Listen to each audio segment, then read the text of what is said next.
Hai guys, perkenalkan nama saya Melty Aprilia Palisulu, NIM 32119081. Di sini saya akan membagikan ilmu dari mata kuliah dasar pemrograman mengenai pengambilan keputusan. Pertama-tama, saya mengucapkan terima kasih yang sebesar-besarnya kepada Ibu Musfira Putri Lukman yang telah mengajar mata kuliah dasar pemrograman. Untuk mempersingkat waktu, mari kita lanjut ke materinya. Yang pertama, operator kondisi.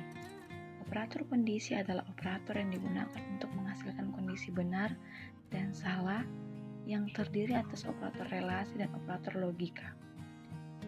Operator relasi. Operator relasi biasa dipakai untuk membandingkan dua buah nilai. Hasil pembandingan berupa keadaan benar atau salah. Berikut contoh tabel operator relasi.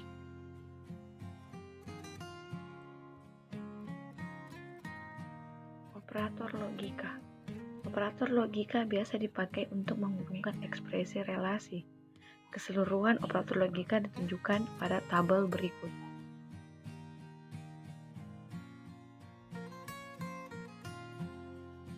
Prioritas operator logika dan relasi. Tabel berikut ini memberikan penjelasan mengenai prioritas di antara berbagai operator logika dan operator relasi. Tabelnya seperti berikut.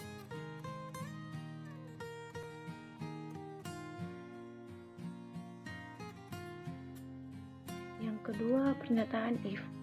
Pernyataan if mempunyai bentuk umum seperti berikut.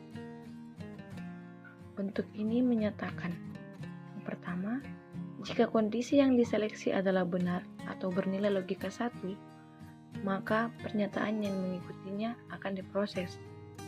Sebaliknya, jika kondisi yang diseleksi adalah tidak benar atau bernilai logika 0, maka pernyataan yang mengikutinya tidak akan diproses.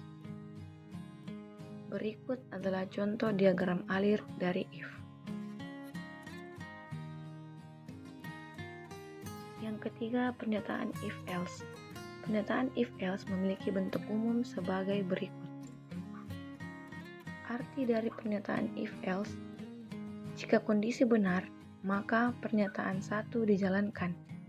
Sedangkan bila kondisi bernilai salah, maka pernyataan 2 yang dijalankan. Masing-masing pernyataan 1 dan pernyataan 2 dapat berupa sebuah pernyataan tunggal, pernyataan majemuk, atau pernyataan kosong.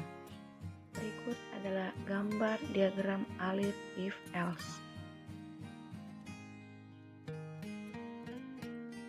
Yang keempat, pernyataan if di dalam if.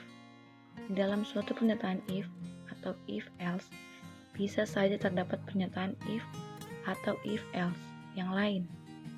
Bentuk seperti ini dinamakan sebagai nested if. Secara umum, bentuk dari pernyataan ini adalah sebagai berikut. Kondisi yang akan diseleksi pertama kali adalah kondisi yang terluar atau kondisi 1.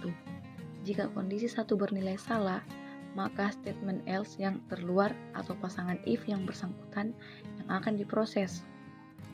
Jika kondisi 1 bernilai benar, maka kondisi berikutnya yang lebih dalam atau kondisi 2 akan diseleksi. Jika kondisi 2 bernilai salah, maka statement else pasangan dari if yang bersangkutan yang akan diproses. Dengan cara yang sama, penyeleksian kondisi akan dilakukan sampai dengan kondisi n, jika kondisi-kondisi sebelumnya bernilai benar. Yang kelima, pernyataan else if. Contoh implementasi nested if. Ini misalnya pembuatan sebuah program kalkulator sederhana. User memberikan masukan dengan format sebagai berikut. Jenis operasi yang dikenakan bergantung pada jenis operator yang dimasukkan oleh user. Oleh karena itu, program akan mengecek apakah operator berupa tanda bintang yang berarti kali, tanda garis miring yang berarti bagi, tanda plus yang berarti tambah, ataukah tanda minus yang berarti kurang. Yang keenam, pernyataan switch. Pernyataan switch merupakan pernyataan yang dirancang khusus untuk menangani pengambilan keputusan yang melibatkan sejumlah alternatif. Misalnya, untuk menggantikan pernyataan if bertingkat. Bentuk umum pernyataan switch adalah sebagai berikut. Proses penyeleksian berlangsung sebagai berikut. Pengujian pada switch akan dimulai dari konstanta 1. Kalau nilai konstanta 1 cocok dengan ekspresi, maka pernyataan 1 dijalankan. Kata kunci break harus disertakan di bagian akhir setiap pernyataan case yang akan mengarahkan eksekusi ke akhir switch. Kalau ternyata pernyataan 1 tidak sama dengan nilai ekspresi, pengujian dilanjutkan pada konstanta 2 dan berikutnya serupa dengan pengujian pada konstanta 1.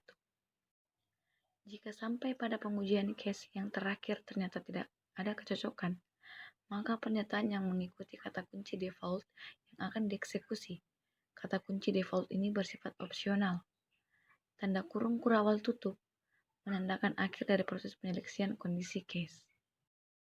Ya, cukup sekian yang dapat saya sampaikan. Kurang dan lebihnya mohon dimaafkan. Semoga bermanfaat. Terima kasih.